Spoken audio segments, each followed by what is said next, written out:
Hello citizens, and welcome to my review of the brand new Mercury Star from Crusader Industries and its comparison with other ships.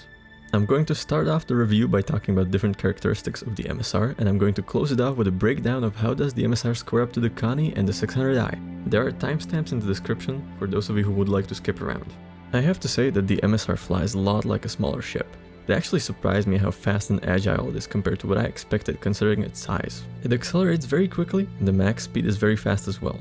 It responds very well to input, but it will start sliding in sharp turns. In the atmosphere, there is a noticeable sway when accelerating. This is possibly due to the uneven aerodynamic forces on the asymmetrical hull. The canopy provides good view in front, above, and to the sides, as well as a small cutout in the dashboard to allow some visibility under the nose. The MSR tends to overheat very quickly when using the afterburner, so a cool upgrade might be necessary.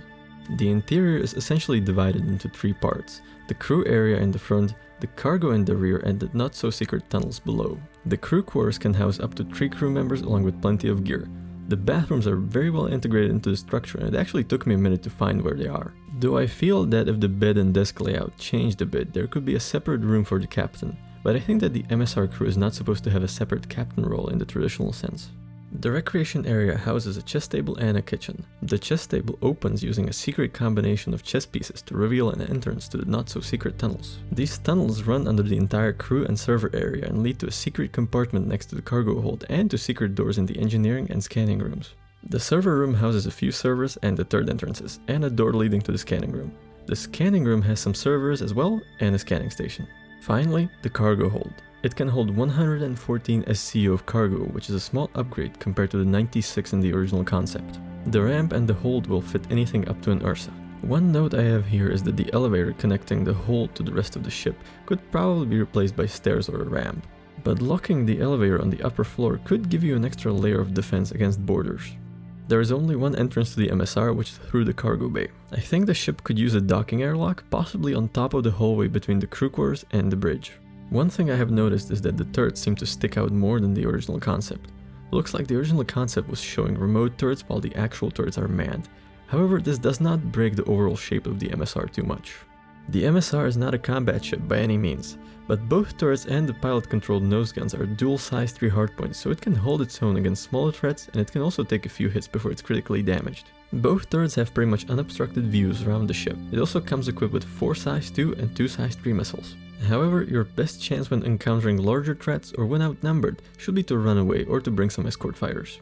When fighting boarders, you might have some success using the tunnels to go around and ambush them, but since there is no way to lock the entrances, they might be trying to do the same thing to you. In this section, I'm going to talk about a couple of things that I couldn't fit anywhere else. First of all, there's a toggle on the dashboard that allows you to open the cargo bay only. I know it doesn't matter since there aren't any other exterior doors on the ship, but this would be a nice addition to all new and existing ships.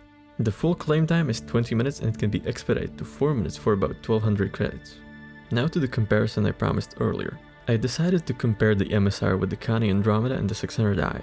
I'll be comparing them in terms of flight, weapons, cargo holds, and extras. In terms of flight, the MSR takes the prize. It's faster and more agile than both the Connie and 600i, but we will have to see what happens with its instability in the atmosphere.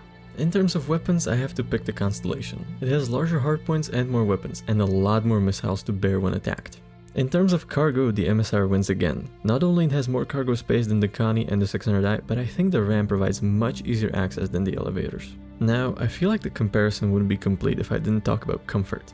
The 600i is obviously the most comfortable, but it is built for luxury and wastes a lot of space while the others are built for utility. I feel that the MSR delivers the perfect mix of comfort and utility for long-term stays on the ship compared to the Connie. With that being said, that's it for the review. An expanded text version of this review, including an upgrade guide, will be published in issue 10 of the Cosmonaut magazine, so go check it out so you don't miss it. Along with that, I would like to thank Flax, Sertodi, Phoenix Lucroy, and Hemedal from ADI for helping me with testing and getting the awesome shots for this video. As always, this is my opinion and you may disagree with me. Feel free to voice your opinions and questions in the comments as long as you keep it civil. And with that being said, that's it from me tonight. Fly safe, don't get lost in the tunnels, and I will see you in the verse.